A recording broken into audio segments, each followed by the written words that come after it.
Hey everybody, this week we're talking about Charlie the Wonderdog, Mercy, and Return to Silent Hill. And in the second half, we're talking about the Academy Awards nominees. Get me out of this chair!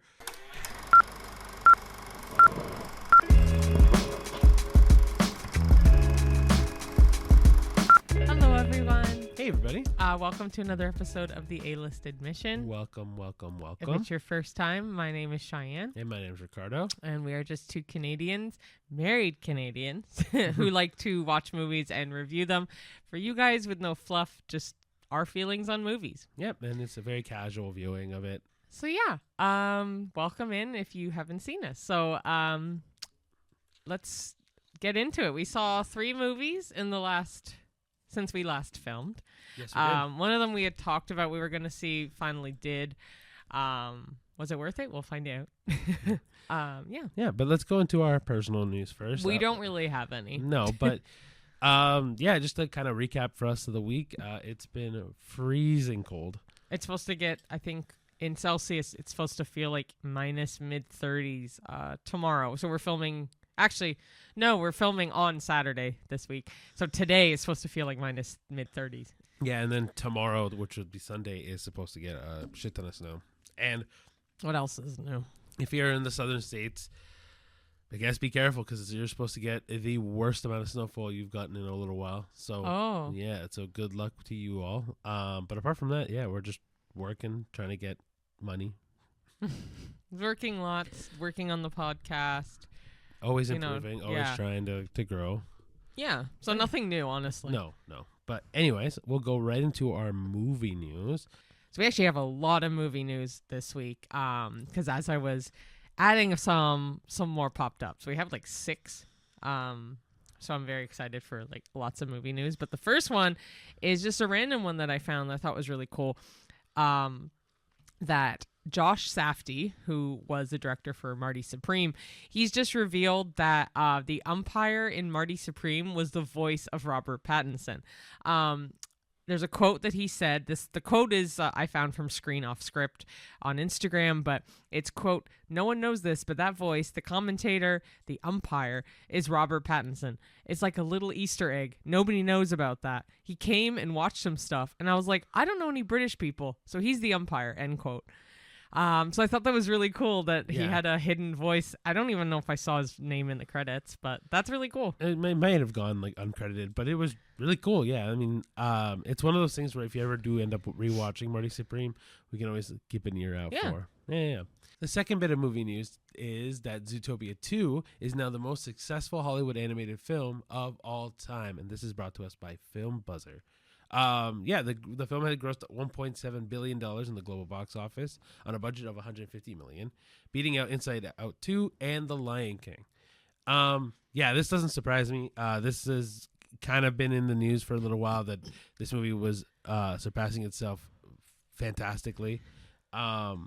But yeah, I think it's really cool. I'm really happy for it. I think the Zootopia does get a lot of recognition. The Lion King is an older movie though, so like with inflation, are they comparing it or always? They always usually do that. All right, the next piece of movie news is also from Film Buzzer, but Incredibles 3 will be officially beginning voice work this March. So it's actually from Screen Rant that they got the info from, but they're beginning the voice work for The Incredibles 3, and the original cast is all expected to return. They don't have any release on the plot, and roughly a theatrical release of 2028. Again, that's still kind of up in the air, but I'm very excited. I mean, that makes sense, right? Because you have 2 Pixar movies coming out this year, you have 1 Pixar movie coming out next year, and then you'll have Incredibles 3, right? We have, what is the, Gato was the one that they announced already. Then Toy Story 5, and then Hoppers of this year. Yeah. So that makes sense for a 2028 release, right? All right, and then the next bit of movie news is that Ryan Coogler's Sinners is now the most nominated film in Oscars history with 16 nominations, and this is brought to us by Complex Pop Culture on Instagram. Now, it has secured 16 nominations, like I said, and then beat it out the record held by La La Land, All About Eve, and Titanic. Yeah. Which was how many? 14. 14, sorry. Yes. I think this is very fitting. I think this movie is phenomenal. I don't think it's worth 16. That's a little bit of a stretch, but I I disagree. I think it absolutely deserves to be Okay. nominated this much. I honestly do think this is one of the best movies that we've seen in the last 10 years. I'm not saying this is the best. I'm not saying it is it is the best of last year even, but like No, it's in our top 5 right, for good sure. reason. But I just really do think this is a really good movie, and it's to good reason. Cool. Especially because it's an original script, right? And our last piece of movie news, which I thought it was 6, it's actually 5, but whatever. The last one is from Film Seal on Instagram. A new Conjuring prequel movie called The Conjuring First Communion is officially in the works from Warner Brothers and New Line Cinema. Yeah, they already have a theatrical release date of September 10th of 2027. Apparently, it's going to expand the franchise by going back to the earlier events in the Warrens' timeline. And I'm very excited. I'm so curious. James Wan is producing, which is kind of cool. Which is good because he directed all of the other ones, right? And, I don't know this one's Rodrigue Quart, who's the director. I don't know if I know him. I don't know off the top of him, but but there's no plot details yet, but they have announced that it's going to happen. And I mean, this is good because at least this kind of confirms stuff that we had reported last year, where we did mention after, what was it, Conjuring Last Rites? After we talked about that movie, we did talk about them wanting to do a TV show and a prequel, and so the fact that the prequel finally got announced is kind of in line with that. So, hey, everything looks good for the Conjuring franchise, right? Okay, so now we'll go into our 3 movies that we watched this past week. The first being Charlie the Wonderdog. And then the second one was Mercy. And the third being Return to Silent Hill. Now, we'll start with Charlie the Wonderdog, which came out in Canada January 16th, 2026. The director was Shea Waidman. The PG rating for action, some humor, and language. And the runtime is 1 hour 35 minutes. Your main cast is Owen Wilson, Tabitha St. Germain. I gotta apologize for this because I'm going to butcher the name. But Ruairi McDonald, Sebastian Billingsley Rodriguez, Anthony Bolognese, and Mela Petropalo. And your spoiler-free synopsis is about a beloved family dog who is mysteriously abducted by aliens and returns with superpowers, including the ability to talk and heroic abilities no ordinary pup has. Alongside his young partner and friends, Charlie uses his newfound powers to help people and confront challenges, ultimately discovering the true heroism comes from courage, kindness, and believing in yourself rather than flashy powers. So, what did you think of Charlie the Wonderdog? It was okay. It reminded me of like the Ant Bully or like the religious children's movies where there's always like no offense to the cast, other like especially Owen Wilson, but like the cast, it's usually like D-list actors and like there's always a moral at the end. I'm not saying because it's religious. It just a lot of religious kids movies or Christian kids movies do that, where there's always like not the best story, but there's always a nice moral at the end and like things happen. It's all happy. I mean, I loved hearing Owen Wilson again. Always. Because I love Owen Wilson. And the animation's not the best either. It just felt like a third party movie. Like it was. I would definitely say it's like a B list in terms of animated movies. I know that this is an Australian like led story. Oh, I didn't realize that. Yeah, it's apparently like a common story in Australia. But like, I don't know. I like the angle of like a dog being abducted by aliens because you don't really see animals get abducted by aliens apart from usually cows. I like that. I think the story is just kind of cookie cutter, like very much good versus evil. Dog always being the good one, the cat being the bad one. I mean, even if we talk about Dogman last year, same thing. Dog was the good person, cat was the evil person. Yeah, I just didn't think it was anything like super defining. Very much run-of-the-mill animated movie. And yeah, like Cheyenne said, it's not that it was like, I don't think the animation was necessarily bad, but it was just like something you would see in a Christian animated movie. Like, yeah, not like VeggieTales. Like VeggieTales to me is A-list Christian kids because I loved it as a kid. But like, yeah, like I said, the Ant Bully because it remind like. I was gonna say the ant bully was a great pull. I think that was Right? it's exactly similar to this. Yeah, like I just. But I still think I like the ant bully more than this. Oh, I did like the ant bully more than this. I love movies with dogs and stuff, and like has cute moments, and like it just felt too obvious. Like there's an obvious villain, there's an obvious kid with his puppy, finds out he's heroic, so now he's like trying to help the puppy. Like I don't know. The other thing this kind of reminded me of that I kind of wanted, almost like I wish there was an animated version of more, was Underdog. What's Underdog? Oh, it's a superhero dog that can fly. It sounds familiar. Yeah, it was a live action movie like a couple years back, and the dog was either a Jack Russell or a beagle. They look similar. But yeah, it's a flying dog who can talk that saves people and always wants to eat food. Very similar to Charlie the Wonderdog. Okay. Yeah, I liked Underdog more, but that's because maybe I grew up with Underdog, so it was a little different. I think this is a great movie for kids. If you're looking for parents specifically, this is just a lighthearted movie. I don't think it's anything to like celebrate necessarily. This is gonna be like a 4. Oh, this is gonna be like it's not bad. I don't think it's bad. I just think it's not my favorite. I'm gonna give it a 3. But it's not the lowest Absolutely of the movies not, this no. week. So I'm gonna give it a 3. You're gonna make it a 4? Yeah, because it's like just under par to me. Like if you want to take your kid to see a cartoon, go see it. It's gonna be not. They may like it. It's not good. It's not bad. It's just not. It's not good. No. No. The next one was better, but easily the best one of the week. All right, next up is Mercy, which was released in Canada on January 23rd of 2026. The director is Timur Bekmambetov. It has a rating of PG-13 for language, some violent / bloody images, and brief drug use, and it has a runtime of 1 hour and 40 minutes. And the main cast include Chris Pratt, Rebecca Ferguson, Callie Reese, Annabelle Wallace, Chris Sullivan, and Kylie Rogers.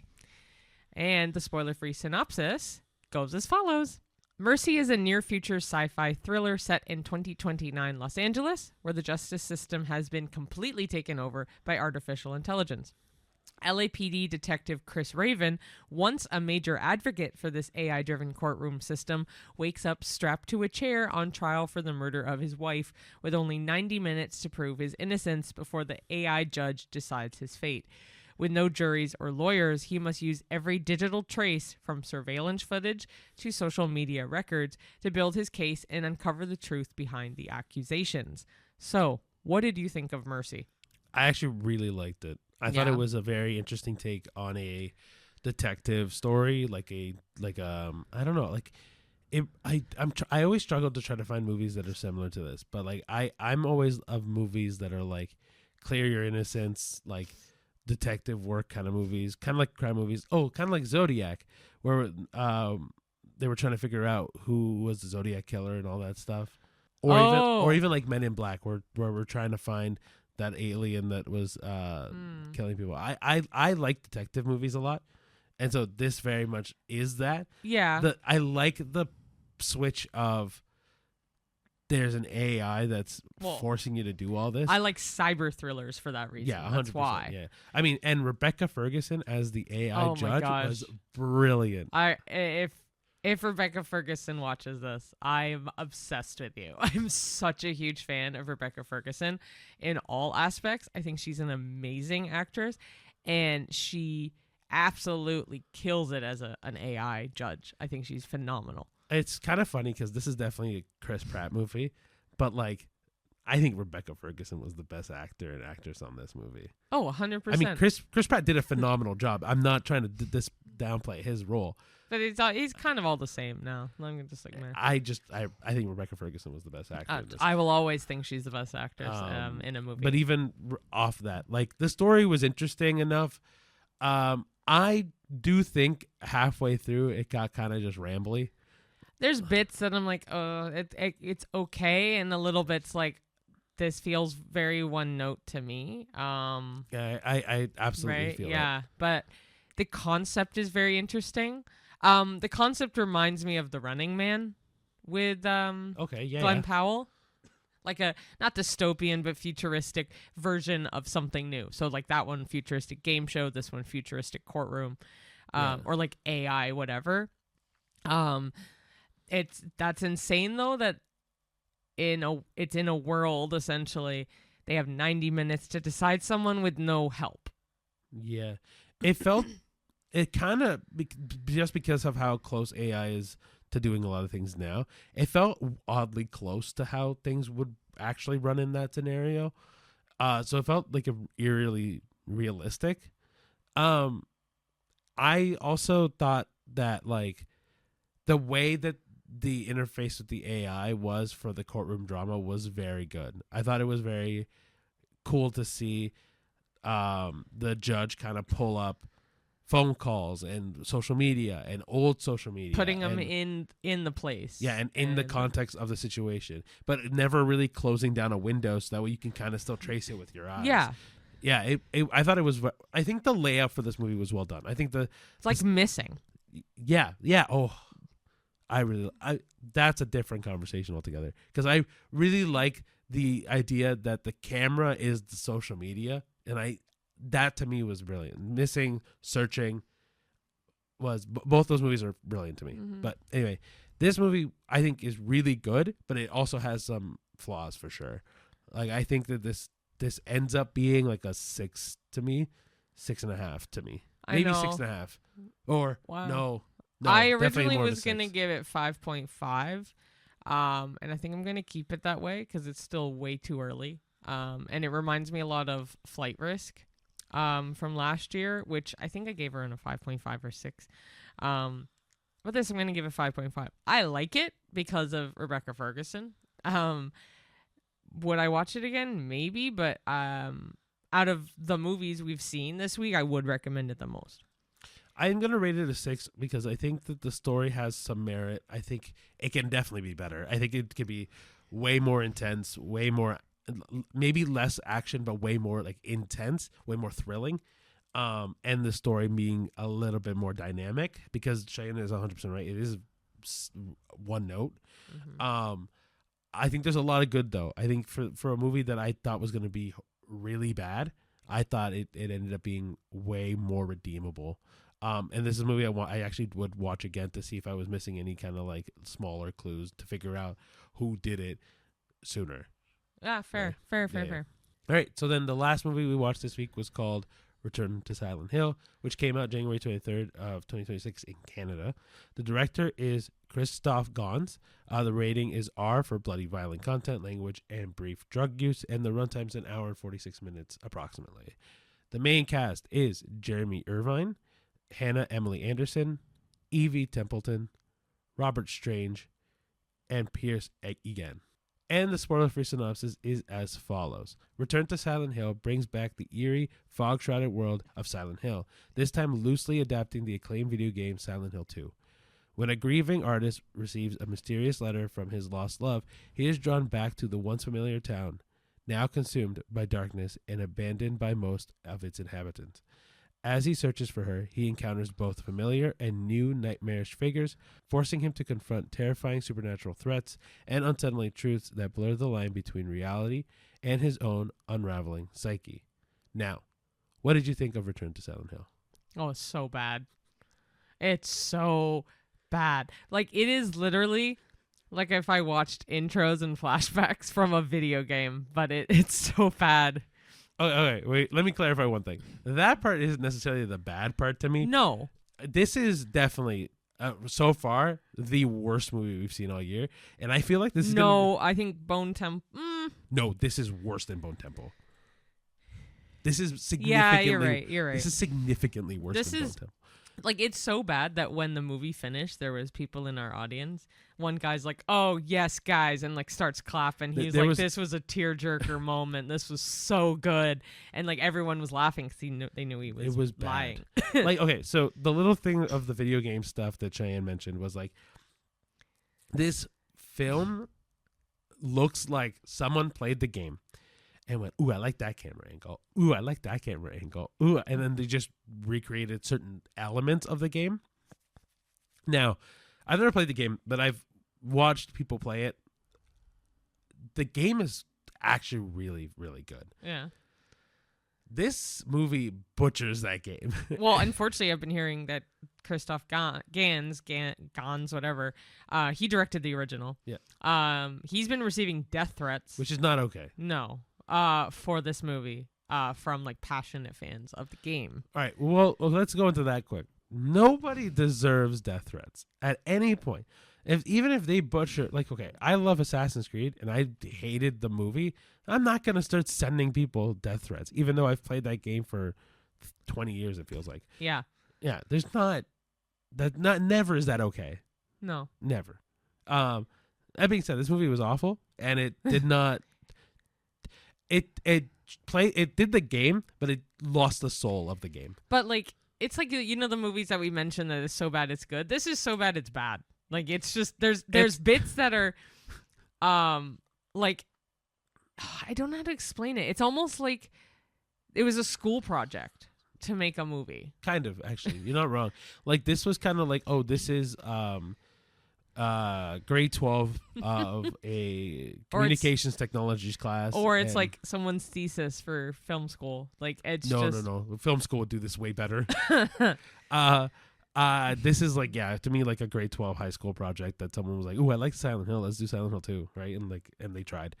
It's not knowing anything about the game, but having seen the first movie with like Sean Bean, which not like, it's not a spoiler because you should have seen it by now anyway. Sean Bean doesn't die finally in the movie. I know, but the movie is not phenomenal either. Like, I think any of the Silent Hill movies aren't like great. We like the first one more than we like this one. But I didn't even really like that. That's what I was gonna mention too. Was that the graphics in this one were like disappointing, because I will just say this: it doesn't spoil much. No, the Silent Hill nurses come back. Yeah, they don't look anything like how the Silent Hill nurses should look, compared to like the original movie and what people in the games and what people know as the Silent Hill nurses. This is not good. The graphics are not good. There's a green screen bit at the beginning that just looks like she's in front of a green screen. I don't even know the actors or actresses in this movie, and I don't blame them. No. I don't blame them by any means. But it's not good, and our opinion on this does have some merit because of the game fans saying the same. Okay, but even if we take the game part and make it just a movie about a movie and like sure whatever, this is a movie that continuously throughout the entire time makes you just go, what is happening? And like, kind of like what Shane said, it's actually on the fringe of being so bad it's good. But this is one of those movies that it's so bad you just make fun of. Like, it's just this. To me, this is the worst movie we've seen, and to me, this might be the worst movie of the year. I know it's early to say because we're only in January, but like, it won't be the worst of the year, but it'll be one of the worst. I think this is going to be at least in the top 10 of the worst movies we've seen this year. Easily. That's going to be a fair. And what do you give it for a this rating? Is to me a 1. I was going to say 0.5. I'm being nice. I'm not. It's a 0.5. I'm being a lot stricter this year. This was not good. I do not recommend it unless you want to laugh at how bad it is. See, the funny thing is that I still kind of enjoyed this more than Hurry Up Tomorrow. It's on the fringe of both. Oh, I definitely enjoyed it more than that, but it's a new year. New year, new ratings. No. I'm not saying it's 0.5 for me. I'm gonna give it a 1. Okay. Yeah. So out of the 3, I do recommend Mercy. Don't watch Return to Silent Hill. What do you recommend then? Mercy. Okay. Hands down. If you're looking for a kids movie, I mean, Charlie the Wonderdog is. Oh my gosh. Charlie the Wonderdog is not gonna hurt you. But also, I don't know if it's out anymore because it wasn't out for that long, and we had a hard time getting to the showing. Yeah. Because the showings were all kind of all over the place. And very early. Obviously. But for movies that came out this past week, definitely Mercy. I think out of the 2, it's not even it's not even a question. And when we say the release dates as well, we saw Mercy on the 22nd, even though it officially comes out the 23rd. Cineplex just, again, likes to do it early release movies the day before or the night before. Yeah, it's called like, I think it's an early showing. All right, second half time. It is all about the Academy Awards. Or the Oscars, as most people know them as. Yes. This is the 98th Academy Awards this year, and it will air on Sunday, March 15th of this year. Crazy, that's the 98th already. There are people who love and hate the Oscars. I am one of the people who love the Oscars. I love watching the pre-show, the red carpet, it's almost like background noise for me, and then it's getting all my snacks laid out and then watching it. Obviously the main categories are worth watching. The rest are, just good filler to watch for a night. But I'm indifferent.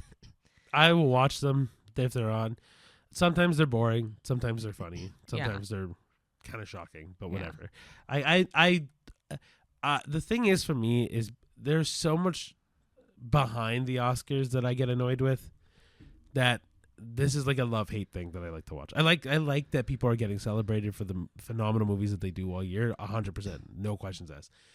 I just wish people who voted for these films actually do the work to vote them properly. Yeah. That's my biggest thing. Yeah. But anyway, we'll go into it. Do you want to start with Best Picture? Sure. So I'm gonna read out Best Picture. I didn't, because I make the notes, I did not get all the categories. I just did the ones that count. No offense to the other categories. The bigger name ones. The more notable ones. So the first one will be Best Picture. I'm going to read out the movies, and then we can do our opinions absolutely, on what we want to win and what we think will win. I like that. Absolutely. All right. Perfect. So Best Picture. The nominees are Begonia, F1, Frankenstein, Hamnet, Marty Supreme, One Battle After Another, The Secret Agent, Sentimental Value, Sinners, and Train Dreams. They're all from different production companies, obviously, and there's a wide variety, like 3 streaming services. And then there's a bunch of movies that are you can kind of tell are made for the Oscars. And some that aren't. If Hamnet wins, Steven Spielberg gets an Oscar, which is kind of fun. But he probably has a ton. I don't know, actually. But what would you want to win? I think it's an obvious for us. Sinners. What we think will win? That's a fun one to play around with. Because, it could be Sinners because it has a lot of nominees. But Best Picture, almost, it seems like there's a trend that it wins but doesn't win the rest.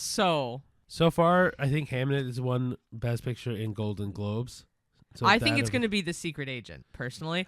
I'm hearing such huge things about this movie. Which is crazy because we haven't seen it. Yeah, and Sentimental Value as well. I've heard huge things. They're both from Neon, too. But my other one I think that has a lot of merit to win is Marty Supreme.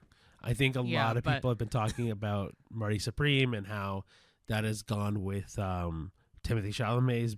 But if he wins the Oscar, I don't think Marty Supreme will win the film one. Sometimes it does both. The other thing that happens a lot with the Oscars is there's a story of winners, right?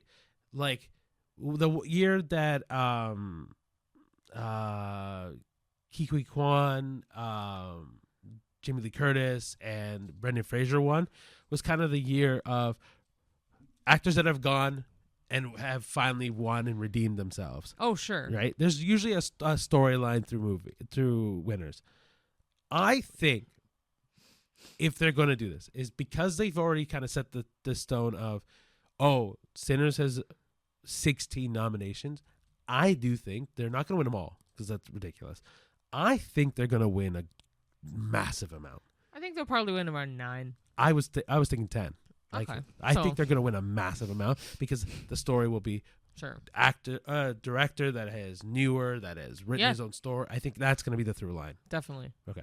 So Best Director nominations are Hamnet for Chloe Zhao, Marty Supreme for Josh Safdie, One Battle After Another for Paul Thomas Anderson, Sentimental Value for Joachim Trier, and Sinners for Ryan Coogler. Who do you want to win? Let's do that. Probably Ryan Coogler. I completely agree. I kind of think he might get it, but also usually when the movie comes, so this will be the first year, so a test run of people having to watch the movies before they give their nominations. Yeah. But genuinely, I think Joachim Trier's going to get it. Oh, that's fascinating. I think Paul Thomas Anderson's going to get it. I just sentimental value. I feel like this is going to be the movie that gets anything they're nominated for in the main categories. I think, or I don't think it's going to be Hamnet. So I don't, because Chloe Zhao's won an Oscar already too. That doesn't mean anything. But I do think that she won't win. I don't think Josh Safdie's going to win, especially if he ends up winning either for best film or if Timothée Chalamet wins for best actor. He's not going to win it. But I really do think there's a great case for Ryan Coogler to win. Okay. Especially because this is the first time I think he's ever been nominated for best actor. I think this movie was just raved and talked about all year. And it also may be pushing the this is a very successful black actor as a director, right? So I think he has a really good case to win it. I'm gonna go with the sentimental value for directing. I honestly think it's gonna be Paul Thomas Anderson. Okay. Next is Best Actor. So Timothée Chalamet in Marty Supreme, Leonardo DiCaprio in One Battle After Another, Ethan Hawke in Blue Moon, Michael B. Jordan in Sinners, and Wagner Moura in The Secret Agent. I don't know anything about Blue Moon, but Ethan Hawke getting nominated is giving vibes of the Ke Huy Quan era. So I would love to see if he won. Realistically, who would I like to win? Probably Michael B. Jordan, just because he plays twins, and he does a really good job playing two people. You know what? You're right. I think that Michael. I was like, I kind of like the idea that it's the first ever Brazilian actor who's ever been nominated. Wagner Moura? Yeah, he's gonna win. He is gonna win. I don't think so. Leo DiCaprio, I would love if he won. I don't care if he wins. In this movie, out of the 5 movies, I don't think it would be him. I don't think he's close. So to be honest with you, I want Michael B. Jordan to win because you're right. The twins thing is very hard to pull off properly, and he nails it. He does a great job. Phenomenal. And I think the other reason why I was like, I kind of want Wagner Moura to win because I kind of like what you think he's going to win. Because you're Latin heritage. No, he's Brazilian. He's Latin. He's Latin, but he's and it's not me. No, I know. Anyway, so the fact that he's the first ever Brazilian to be nominated for an Oscar is a good sign that he might win it. I really think this is the year Timothy breaks it. I would say that, but he might have the streak that Leonardo DiCaprio did because he didn't get one for years after being nominated. I know. Fair enough. So that's why I'm not saying Timothy, because sometimes if you win at the Golden Globes, you don't win at the Oscars. So if we go by pattern so far, Timothée Chalamet has won for Critics' Choice Awards and he's won for Golden Globes. That doesn't mean anything, 100%. I just think that he's on that track, and I think that this is the year. I mean, if that's the track, then Timothy wins. Who would I like to win? Michael B. Jordan. Who do I think will win? Wagner Moura. Who do I want to win is Michael B. Jordan. 1,000%. And then I really do think this is the year Timothée Chalamet does it. Okay. Well, he was nominated last year. What was it for? A Complete Unknown. Yeah. Okay. Best Actress, Jessie Buckley in Hamnet. Rose Byrne in If I Had Legs, I'd Kick You. Kate Hudson in Song Sung Blue. Renette Rensive in Sentimental Value, and Emma Stone in Begonia. So I think the winner of this is Jessie Buckley. Do I want? I don't really know if I want. I think it's Emma Stone because anytime that director makes a movie, she wins it. Poor Things, she won the Oscar.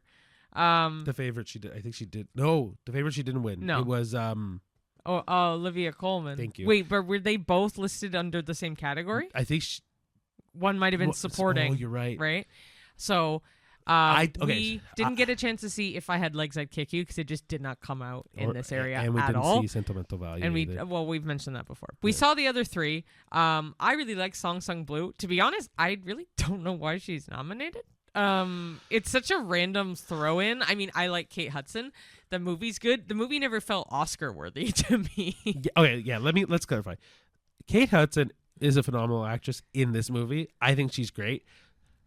This I was shocked that she was nominated too. Not because she doesn't deserve it. 100% she deserves it. It's just a weird movie for her to be nominated for. Well, also 60% of this category is made by Focus Features. And she's in a Focus Features movie. I don't know, there could be anything too, but A24 got a lot of nominations. This well, I mean, year A24 is overall, and phenomenal, Neon but- did too. But I think it's going to be sentimental value. So I think it's going to be Renat Rensf. I don't know how to say her name. I'm so sorry. I said Rensive because to me it was the closest thing. I definitely a French last name. But well, I who would I like to win though? I mean, sure, Kate Hudson. Out of these movies, Kate Hudson. okay, we didn't like Hamnet that much last year. I actually really do want Jessie Buckley to win this because I think she killed it. She does do an amazing job. So okay, realistically, yeah, I did say that she does a phenomenal job as well. So I will say Jessie Buckley. I'd like her to win. Who do I think will win? I think it's a toss-up between Renat and Emma. My answer is the same for both. I think Jessie Buckley is going to win, and I kind of want her to win. Okay, all right. Next is for Best Supporting Actor. So we have Benicio del Toro in One Battle After Another, Jacob Elordi in Frankenstein, Delroy Lindo in Sinners, Sean Penn in One Battle After Another, and Stellan Skarsgård in Sentimental Value. Now, supporting actor, this is a good list. Is a good mix. It's a good list. So I think, well, I should say, good for One Battle After Another to have two in this. I'm gonna be honest here. Who do I want to win? Genuinely, probably Benicio del Toro. I think he made the movie for me. You know what? I'm on the same wavelength. Yeah? Because I really liked him in that movie. I liked him too. I mean, Sean Penn actually, though, really good in that movie too. I just realized it's the same movie. I just said that. Sorry. He does a fucking great job, Sean Penn. See, that's a tough category. So here's the thing. Sean Penn did such a good job. I kind of don't want him to win. Wow. That, you know what I mean? Like, because he plays the villain in that movie, I was just like, oh, I don't want him to win. But he does such a good job. He actually really deserves it. Who I think is going to win is Stellan. Stellan Skarsgård. I think it's good. Sentimental Value is going to take the main categories. I don't think or all if of them. Secret Agent is in the category, I think that will take it. But No. I think Sinners is going to win a lot of it. So Delroy Lindo in Sinners, he does a great job. There's so many supporting actors in that movie. It's interesting they picked him. I don't know. I'll be honest with you. I love Delroy. I think this is the category they definitely don't win. I think Benicio del Toro is the one I want to win. I really do think Stellan's going to kill. I don't think anyone has Stellan beat. I would prefer out of the two, Benicio out of Sean Penn. They're both phenomenal. I really do think Stellan's going to win this. All right, and the best supporting actress, the nominations were Elle Fanning for Sentimental Value, Igna Ibsdottir Lilias for Sentimental Value. Sorry if I butchered that name, by the way. Honestly, that's what I would have done. Amy Madigan for Weapons, Wunmi Mosaku for Sinners, and Teyana Taylor for One Battle After Another. Man. This is a killer list.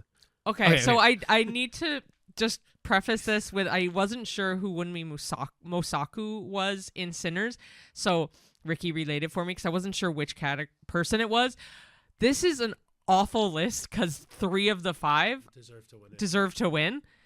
Actually, all 5 deserve to win. I shouldn't say that. That's true. We haven't seen Sentimental Value, so I can't say. I do love Elle Fanning.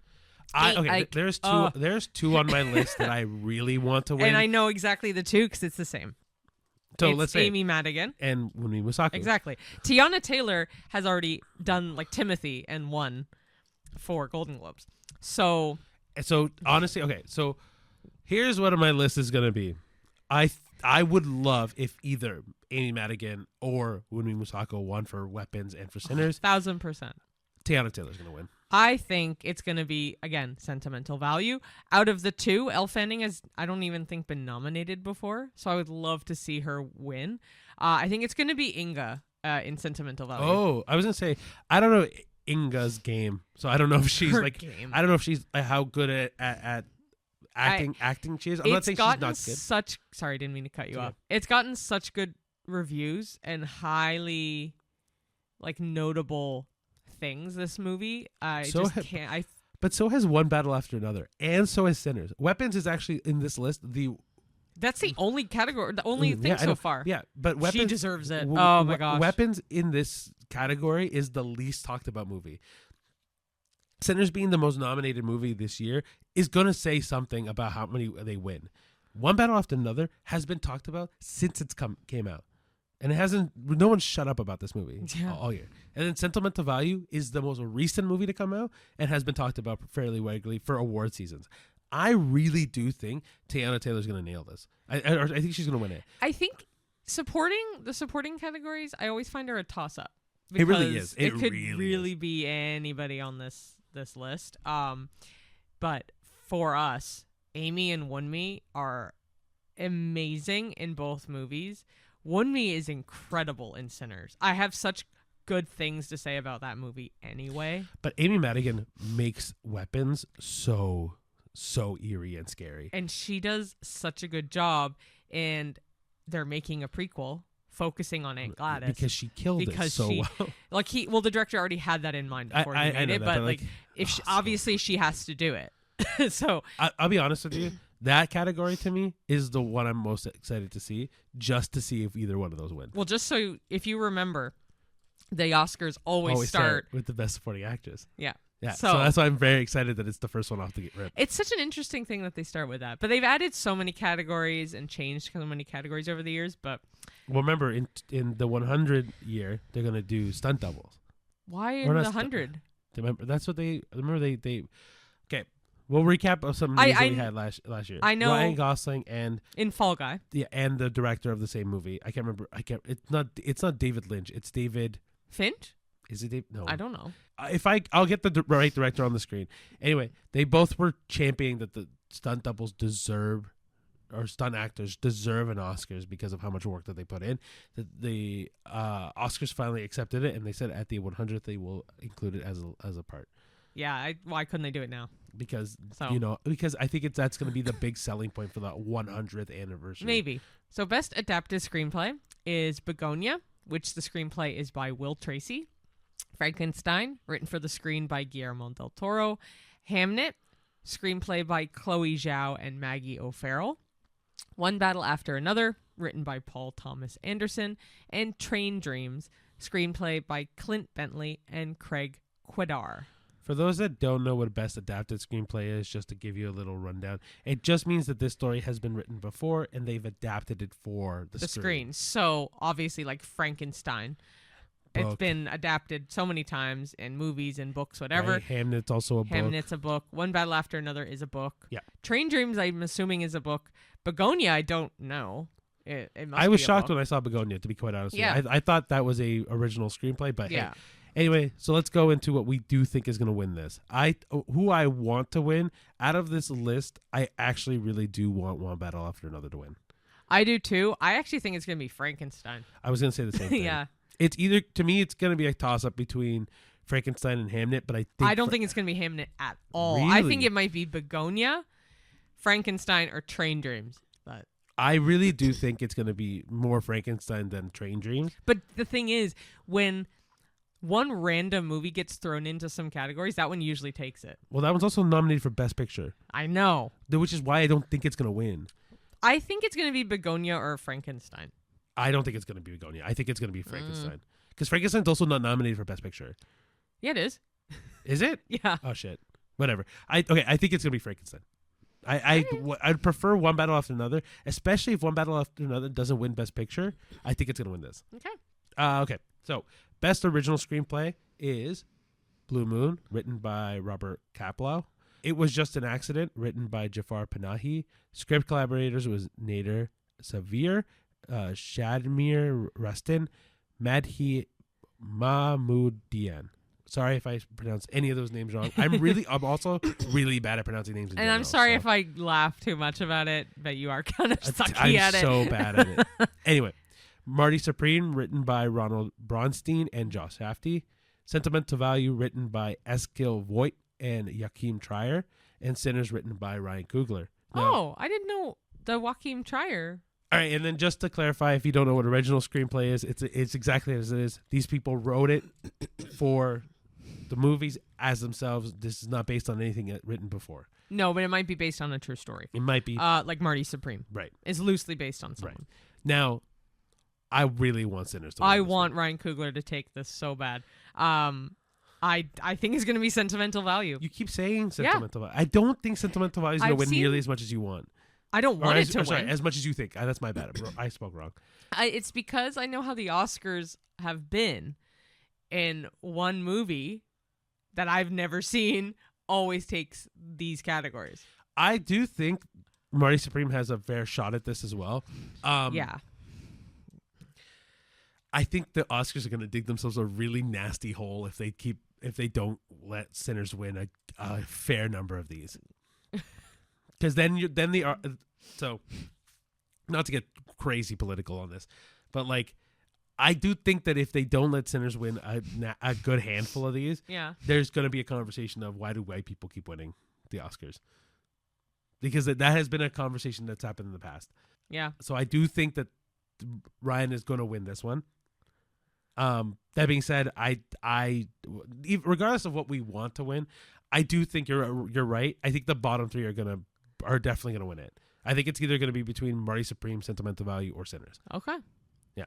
Well, what did Blue Moon might be. Yeah, Blue Moon might just win all of the ones they're in. I would like Sinners to win. I think it'll be Sentimental Value. I want Sinners to win. I don't know. The three are gonna win. One of them is gonna win. Next is Best Animated Feature. First we have Arco, Elio, K-pop Demon Hunters, Little Emily or the Character of Rain, and Zootopia 2. So, genuinely, I would like Elio to win. Ricky wants K-pop Demon Hunters to win. Okay. The one is definitely gonna win is K-pop Demon Hunters. I think it's Zootopia 2. It's the highest grossing animated movie of all time. It does matter. I really do think K-pop Demon Hunters is gonna win. And I think Cheyenne is right though. Elio and K-pop Demon Hunters are my two to win. I really would like either one to win. Elio resonated with you so much more than K-pop Demon Hunters. I completely agree with you. There is something to be said when a studio doesn't want to deal with movies at all. Like the K-pop, so K-pop Demon Hunters was a battle to get that done. Like truly, like Sony just made it and then they didn't even want to distribute it. Netflix had to buy it out. Yeah, I know. No one wanted to make toys for them. No one wanted to make costumes for them. No one wanted to deal with this movie at all. So the fact that this movie came out of nowhere and is killing right now says a lot. Which I'm happy it is. I don't really understand the hold it has over so many people. I like the movie. Don't get me wrong. Would I watch it again? I have. But it's just another movie. I will agree with you that Elio is phenomenal and is so underrated. I'm really happy it got nominated, not because it's a Disney movie, because Disney movies always just get nominated to get nominated. I really do think Elio has a huge, huge chance to win. I don't think it does at all. I don't think it's going to win at all. I want Elio to win. I think Arco is going to win. I think K-pop Demon Hunter is going to win. All right, Best International Feature, Brazil for The Secret Agent, France for It Was Just an Accident, Norway for Sentimental Value, Spain for Sirat, and Tunisia for The Voice of Hind Rajab. Again, we have not seen these movies. The biggest ones on this are The Secret Agent and Sentimental Value. I would like The Secret Agent to win. I completely agree. And I think it might win or Sentimental Value. I think I want The Secret Agent to win, and I think it's going to win. I really do think it's going to win, especially for the whole Brazil thing we were talking about earlier. All right. Best Documentary Feature are The Alabama Solution, Come See Me in the Good Light, Cutting Through Rocks, Mr. Nobody Against Putin, and The Perfect Neighbor. So I added this in because it is another Best Feature category. We haven't seen any. It's also fairly big when it comes to people in this realm of film. Yeah. I don't have a shot in the dark in this. No, I'm going to do Mr. Nobody Against Putin. I was going to pick the same one. But interestingly, the nominees haven't been determined yet for that movie. Honestly, just to pick a different one, I can see Come See Me in a Good Light being a good one. Yeah, probably. Because honestly, Apple does usually a really good documentary stuff. All right, so next one was Best Original Score. The first one is Begonia for Jerkson Fendrix. Frankenstein for Alexandre Desplat, Hamnet for Max Richter, One Battle After Another for Johnny Greenwood, and Sinners for Ludwig Göransson. I have no idea because I don't I honestly don't really pay attention to that. I think I did like One Battle After Another's, but I would like Sinners to win.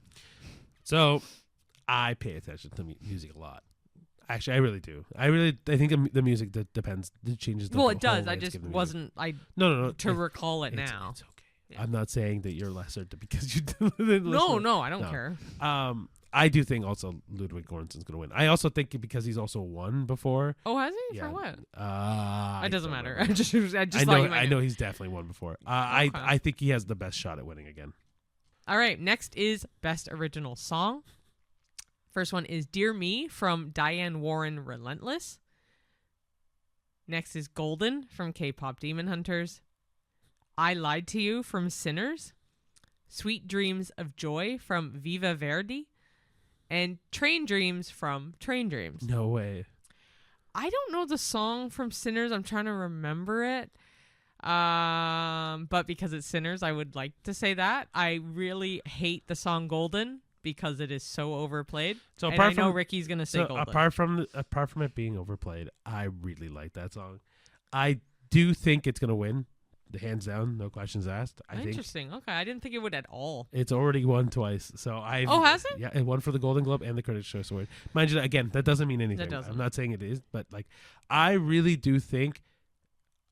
I think this is it. I think K-Pop Demon Hunters has the animated and the music going for it. I don't get me wrong. I think that I Lied to You is probably going to be a close second. No, for us it would be. I honestly do think it might be a close second. I'm going to go with Sweet Dreams of Joy as the winner. I think it's going to be Golden. Okay. And the last one we're going to talk about on this podcast, but remember, there's so many other categories that we could have talked about. But the last one is Best Visual Effects. First one is Avatar: Fire and Ash, F1, Jurassic World Rebirth, The Lost Bus, and Sinners. Now, Sinners, it's the visual effects just because it's all the blood and stuff that like happens in that movie. I don't know. I think it's just a visual effects thing anyway. The only reason I added this category, because the rest all had some merit to why we added them. Best movie, whatever. 100%. Best song. One of our top movies of last year only had one nomination, and it was in Best Visual Effects for Jurassic World Rebirth. I've also heard a lot of people not like that movie, and I'm like, yeah, you're entitled to that, but I don't understand. We loved it. But Best Visual Effects. I mean, they did a really good job with the dinosaurs in that. Absolutely. I would love Avatar: Fire and Ash to take this because the visual effects are incredible. Also, one thing I want to say is just because we've raved so much about the visual effects for Avatar: Fire and Ash does not mean that's the only reason why we liked the movie. Yeah. There's a lot of reasons why we like the movie. A lot of people think that it's just because we like the graphics to this movie. No, but the story's fairly similar to the other ones, but I like the story. As much as we like Sinners, I don't think it's going to win. I really do think it's either going to be Avatar: Fire and Ash or F1. Yeah, I think it might be F1 too. I kind of want, as much as I also love Jurassic World Rebirth, I think Avatar has. I want Avatar to win more, but I think it's going to be F1. Yeah. I think it's going to be F1 too. Unfortunately. Not that I don't think F1 is not good. I just think that Avatar has so much more going for it in terms of visual effects. Yeah, I think so too, but like I mean, I would like Avatar to win. I think it will be F1. Yeah. Anyway, guys, we've talked way too much. So we're going to go into our wrap-up for the episode. So, thank you so much for watching. If you want to follow us along on any of the social medias like Facebook, YouTube, Instagram, TikTok, Letterboxd, X. Am I missing any? Threads. Yeah, all the social medias, follow us along there. If you want to watch any of the short form content, it's TikTok, YouTube, and Instagram. But the full podcast episodes are on YouTube and on Spotify. And then the audio, it's Spotify, YouTube, Apple Podcast, iHeartRadio, wherever you get your podcasts. And X and Letterboxd, we are at the A-List Pod. Otherwise, we are at the A-List Admission anywhere if you search for us. Yeah. Just remember, this is just our opinions, but feel free to let us know who you think is going to win any of the Oscar nominations. Feel free what you think of any of the movies we talked about. And yeah, just interact, guys. Yeah, Share. tell us why we like movies. Okay. Anyway, yeah, just tell us anything you'd like about what the podcast is about. But feel free to rate us, let us know what you think, subscribe, comment, ring the notification bell, follow us along, do the things. Yeah, anything else you want to add? No, just thanks for following along, listening, liking, commenting, subscribing. Tell all your friends. Word of mouth works wonders. So please let everyone know if you like us. And we just love movies, so we love to talk about them with you guys. Exactly. Yeah. Now, thank you so much for watching, and we'll see you at the movies. see you there. Bye-bye. Bye.